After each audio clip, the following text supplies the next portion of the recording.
তো বন্ধুরা, আজকে আমি একটা নেটফ্লিক্সের মুভি এক্সপ্লেন করতে যাচ্ছি, যেটা স্টিফেন কিং এর নোবেল থেকে অনুপ্রাণিত।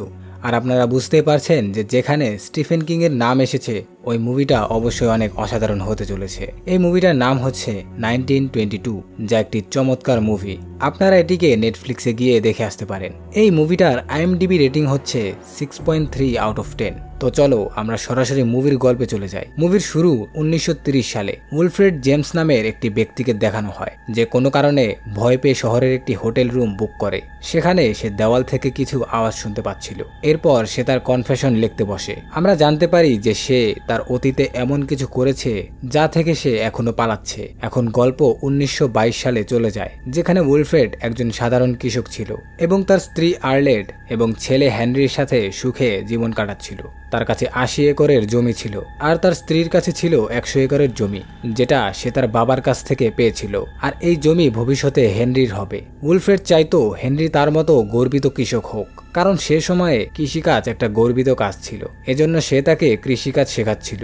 কিন্তু আর্লেট সেই জমি এবং খামার বিক্রি করে শহরে চলে যেতে চায়। আর্লেটের এই ইচ্ছার কারণে ধীরে ধীরে উইলফ্রেডের সাথে তার সম্পর্কের অবনতি ঘটতে থাকে এবং একদিন আর্লেট উইলফ্রেডকে ডিভোর্স দেওয়ার প্রস্তাব দেয়। সে বলেছিল ডিভোর্সের পর তাদের জমির টাকা তারা 50-50 ভাগ করবে। উইলফ্রেড কি করবে বুঝতে পারছিল না। সে সবসময় শুধু এই ব্যাপারেই চিন্তা করছিল। সে আসলে একটি ভয়ঙ্কর পরিকল্পনা করতে শুরু করে, আর্লেটকে সরিয়ে দিয়ে নিজের কাছে সমস্ত জমি রেখে দেওয়া। কারণ উইলফ্রেড তার জমিকে নিজের থেকেও বেশি ভালোবাসত। তবে আর্লেটকে সরিয়ে দিতে তার কিছু সাহায্যের প্রয়োজন ছিল, এবং সে সুযোগ পেয়ে যায় যখন সে একদিন হেনরিকে তাদের প্রতিবেশী শ্যাননের সাথে দেখতে পায়। শ্যানন এবং হেনরি একে অপরকে ভালোবাসত, কিন্তু উইলফ্রেড তাদের কিছুই বলে না। এরপর সে হেনরিকে এমনভাবে উত্তেজিত করতে থাকে যে যদি শ্যাননের ব্যাপারে তার মা জানতে পারে, তাহলে তাদের সম্পর্ক কখনোই মেনে নেবে না এবং তাকে শহরে নিয়ে যাবে। আর এমনটা যদি হয়, তাহলে সে শ্যাননের সাথে কখনোই এক হতে পারবে না। এরপরেও তার ছেলে এই ব্যাপারে রাজি হয় না। সে ভয় পাচ্ছিল। এরপর একদিন সে আর্লেটকে বলে যে সে জমি বিক্রি করতে প্রস্তুত। এটা শুনে আর্লেট অনেক খুশি হয়ে যায় আর অনেক মদ্যপান করতে শুরু করে। আর্লেটও শ্যাননের ব্যাপারে জানতো। এরপর যখন তার ছেলে সেখানে আসে, সে শ্যাননের ব্যাপারে অনেক উল্টাপাল্টা বলতে থাকে, যেহেতু সে মাতাল অবস্থায় ছিল। আর্লেট মদে এতটাই বেহুশ হয়ে যায় যে উইলফ্রেড তাকে তুলে নিয়ে তার বেডে নিয়ে যায়। উইলফ্রেড সুযোগটা কাজে লাগিয়ে আর্লেটকে খতম করতে হেনরির কাছে সাহায্য চায়। যেহেতু হেনরি তার মায়ের উপরে অনেক রেগেছিল, সেজন্য সে সহমত হয় এবং আর্লেটকে বালিশ চাপা দিয়ে দেয়। আর উইলফ্রেড তার গলা কেটে ফেলে। তারপর তারা আর্লেটের দেহকে বিছানার চাদর দিয়ে পেঁচিয়ে সেগুলাকে একটি শুকনো কুয়োতে ফেলে দেয়। এরপরে উইলফ্রেড হেনরির সাথে মিলে রাতের মধ্যেই মার্ডারের সকল প্রমাণ মুছে ফেলে। পরের দিন সকালে উইলফ্রেড আর্লেটের সকল নতুন জামা কাপড় একটা সুটকেসের ভেতরে প্যাক করে এবং সেটাও কুয়োর ভেতরে ফেলে দেয়, যাতে সে তার স্ত্রী যে বাড়ি থেকে পালিয়ে গেছে এই কাহিনীটা বানাতে পারে। এবার যখন সে কুয়োর ঢাকনাটি খোলে, সে দেখতে পায় যে তারা যে আর্লেটের বডিটাকে একটা চাদর দিয়ে পেঁচিয়ে বেঁধে রেখেছিল, সেটা এখন একদম বাইরে কুয়োর দেয়ালের সাথে চিপকে বসেছিল, আর অনেকগুলা ইঁদুর তার দেহটিকে খাচ্ছিল। আর এই সিনটা খুবই ভয়ানক এবং ডিসকাস্টিং ছিল। লিটারালি তার মুখ থেকে ইঁদুর বের হচ্ছিল। এই মুভিতে ইঁদুরের একটি গুরুত্বপূর্ণ ভূমিকা রয়েছে এবং আমি এর মানে আপনাদের সাথে পরে শেয়ার করব। সে ওই সুটকেসটিকে কুয়োর মধ্যে ফেলে দেয়। এরপর উইলফ্রেড একটি গল্প তৈরি করে যে আর্লেট তার পরিবার থেকে বিরক্ত ছিল, আর সে এমনিতেও এখানে থাকতে চাচ্ছিল না। সে সবসময় শহরে যেতে চাইতো, যার কারণে সে রাতে তার সমস্ত কাপড় চোপড় প্যাক করে সেখান থেকে পালিয়ে যায়। সে উইলফ্রেডের গাড়ি এই জন্য চুরি করেনি কারণ গাড়ির আওয়াজে তাদের ঘুম ভেঙে যেতে পারে, তাই সে পায়ে হেঁটে চলে গেছে। এখন 2 দিন পর ফার্মেন্টন কোম্পানির আইনজীবী উইলফ্রেডের বাড়িতে আর্লেটকে দেখার জন্য আসে, যাতে তারা জমির ডিলটি চূড়ান্ত করতে পারে। কিন্তু উইলফ্রেড তাকে এই গল্প শোনায় যে তার স্ত্রী বাড়ি ছেড়ে চলে গেছে। আইনজীবী এই বিষয়টি বিশ্বাস করে না, কারণ ফার্মেন্টন কোম্পানির সঙ্গে ডিলটি আর্লেটের জন্য খুবই গুরুত্বপূর্ণ ছিল এবং এতে প্রচুর অর্থ জড়িত ছিল। এরপর ওই লয়ার তার ঘর তল্লাশি করতে চায়, কিন্তু উইলফ্রেড তাকে ধমকি দিয়ে ওখান থেকে ভাগিয়ে দেয়। সে যাওয়ার আগে বলেছিল যে আমি তোমাকে দেখে নেব। উইলফ্রেড বুঝে যায় যে ওই লয়ার অবশ্যই শেরিফকে ডেকে আনবে, আর এর আগে তাদের ওই কুয়োটিকে বন্ধ করতে হবে। কিন্তু হঠাৎ করে কুয়ো বন্ধ করে দেওয়া হলে তাদের উপর সন্দেহ হতে পারে। তাই উইলফ্রেড তার একটি গরু কুয়োর ভেতরে ফেলে দেয় এবং তারপর হেনরির সঙ্গে মিলে ওই কুয়োটিকে মাটি ভরাট করে ফেলে। সন্ধ্যায় শেরিফ তাদের বাড়িতে আসে এবং এর আগে যে আর্লেটের বিষয়ে কিছু প্রশ্ন করবে, উইলফ্রেড গরুর কাহিনী বলে তা সুস্পষ্ট করে যে সে কেন কুয়োটিতে মাটি ভরাট করেছে। শেরিফ তখন তাদের ঘর সার্চ করার ডিমান্ড করে, কিন্তু সবকিছু ওই রকমটাই ছিল যেরকমটা সে সাজিয়ে রেখেছে। মানে আর্লেট এই বাড়ি ছেড়ে পালিয়ে গেছে। এখন শেরিফ বিছানার নিচে আর্লেটের একটি জুতা দেখতে পায়। এই বিষয়ে শেরিফ তার উপর একটু সন্দেহ করে। তখন উইলফ্রেড বলে যে হয়তো সে তার অন্য একটা জুতা পরে গেছে, আর হেনরিও নর্মাল আচরণ করছিল। তাই শেরিফের তাদের উপর আর কোনো সন্দেহ থাকে না এবং সে ওখান থেকে চলে যায়। এরপর এরকম ভাবেই কিছুদিন কেটে যায়, যেখানে সে হেনরির সাথে ফার্মিং করে আর হেনরিকে কৃষিকাজের কিছু বিষয় শেখাতে থাকে। এক রাতে হঠাৎ করেই অনেক জোরে জোরে গরুর আওয়াজ শুনতে পাওয়া যায়। উইলফ্রেড সেখানে যায় এবং দেখে যে একটা ইঁদুর তার গরুটিকে কামড়াচ্ছিল। উইলফ্রেড এটা দেখে ইঁদুরটিকে গুলি করতে যায়। পরে ইঁদুরটি একটা পাইপের মধ্যে চলে যায় এবং এই পাইপটি কোথাও না কোথাও কুয়োটির সাথে সংযুক্ত ছিল, যেখানে উইলফ্রেড আর্লেটের দেহটিকে ফেলে দিয়েছিল। তবে উইলফ্রেড সেই পাইপটিকে একটা কাপড় দিয়ে আটকে দেয় এবং ভেতরে চলে যায়।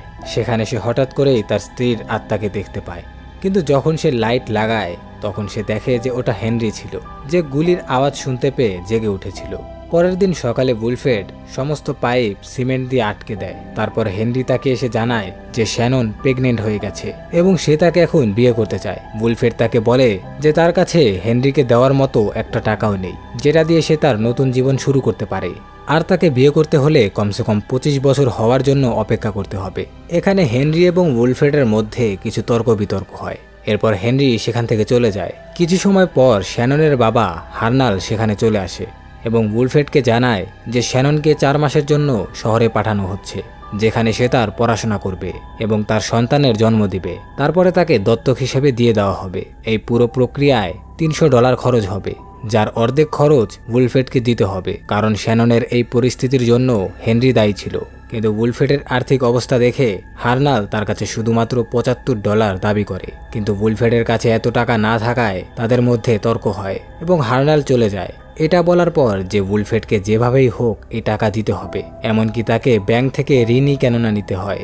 উইলফ্রেড অনেক ভাবনা চিন্তা করার পর পরের দিন ব্যাংকে গিয়ে $750 ঋণ পাওয়ার প্রস্তাব পায়। কিন্তু উইলফ্রেড বলে যে তাকে এই বিষয়ে তার ছেলে হেনরির সাথে আলোচনা করতে হবে। এবং উইলফ্রেড যখন ব্যাংক থেকে বের হয় সে দেখতে পায় যে তার গাড়িটি নেই এবং সেখানে সে হেনরির একটি নোট পায়, যেখানে লেখা ছিল যে সে শ্যাননকে নিয়ে এখান থেকে চলে যাচ্ছে এবং উইলফ্রেড যেন তাকে খুঁজতে না বের হয়, না হলে সে আর্লেটের খুনের সত্যতা সবাইকে বলে দেবে।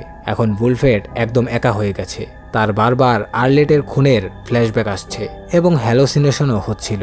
এমনকি ছাদ থেকে টপকানো পানিও তার কাছে রক্তের মতো দেখাচ্ছিল, যা দেখে সে খুব ভয় পেয়ে যায়। কিছুদিন পর উইলফ্রেড ঋণ নেওয়ার সিদ্ধান্ত নেয় যাতে সে তার বাড়ির মেরামত করতে পারে। কিন্তু যখন সে টাকা রাখতে যাচ্ছিল তখন একটা ইঁদুর তার হাতে কামড় দিয়ে দেয়, যার ফলে সমস্ত নোটে রক্ত লেগে যায়। সে ওই ইঁদুরটিকে পিষে মেরে ফেলে এবং তার হাতে ব্যান্ডেজ বেঁধে মদ্যপান করতে থাকে যাতে তার ব্যথা না হয়।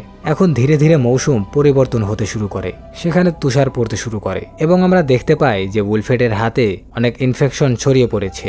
সে এখন ঝড়ের মাঝে তার গাড়িটি নিয়ে ওখান থেকে বেরোনোর চেষ্টা করে, কিন্তু গাড়ি স্টার্ট হচ্ছিল না। এরপর সে আবার ভেতরে ফিরে এসে বিপদ থেকে বাঁচার জন্য মদ্যপান করতে থাকে। তখনই দরজার বাইরে আর্লেটের আত্মা তার সামনে হাজির হয় এবং সে তাকে দেখে ভয় পেয়ে বেসমেন্টে চলে যায়। আর্লেটের আত্মাও এখন অনেকগুলা ইঁদুর নিয়ে বেসমেন্টে চলে আসে।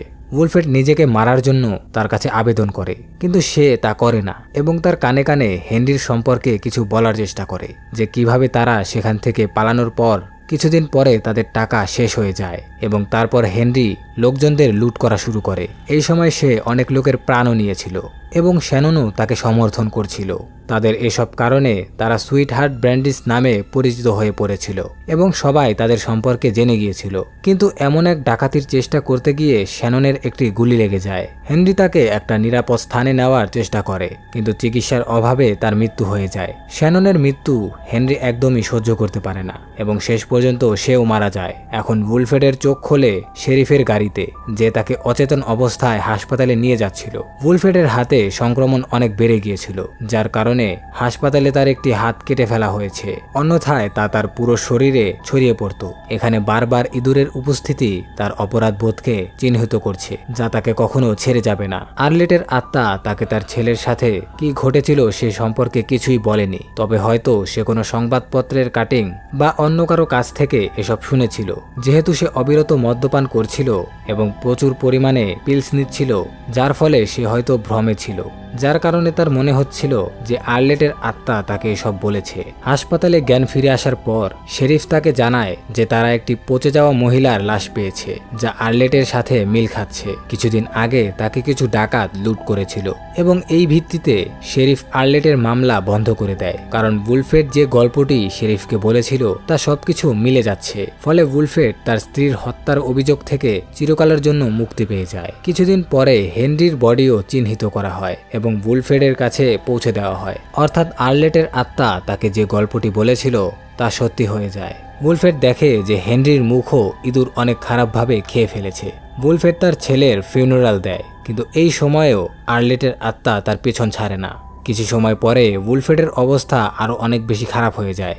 তখন সে তার প্রতিবেশী হার্নালের কাছে তার জমি মাত্র $500 বিক্রি করার প্রস্তাব নিয়ে যায়, কিন্তু হার্নাল তাকে সেখান থেকে চলে যেতে বলে এবং হুমকি দেয় যে সে যেন এখানে আর কখনো না আসে, কারণ তার ছেলের কারণে শ্যাননের মৃত্যু হয়েছিল। এবং এক অদ্ভুত ব্যাপার হলো যে তার স্ত্রীও তাকে ছেড়ে চলে গেছে। এখানে দুইজনের পরিস্থিতির অনেকটা মিল রয়েছে, যেমন উলফ্রেড যা কিছু করছিল তার সরাসরি প্রভাব তার প্রতিবেশী হার্নালের ওপর পড়ছিল।